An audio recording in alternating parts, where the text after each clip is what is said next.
Nepal premier league NPL को तेस्रो संस्करणको मिति तय भएको छ। आउँदो कार्तिक 9 गतेदेखि नेपाल प्रिमियर लिग सुरु हुने नेपाल क्रिकेट संघ क्यानले जनाएको छ।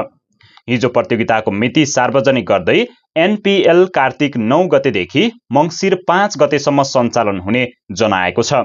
क्यानका सचिव पारस खड्काले निकालेको विज्ञप्ति अनुसार एनपीएल को मिति दशैं र तिहारको बीचमा परेको छ। क्यानले तिहारका 2 दिन बाहेक अन्य दिन खेल सञ्चालन गर्ने तयारी गरेको जनाएको छ। यसअघि एनपीएल तिहारपछि मङ्सिरमा आयोजना हुँदै आएको थियो। तेस्रो संस्करणका लागि खेलाडीको अक्सन यसअघि नै सम्पन्न भइसकेको छ। अहिले सहभागी टोलीहरूले विदेशी खेलाडी अनुबन्ध गर्ने प्रक्रिया अगाडि बढाइरहेका छन्।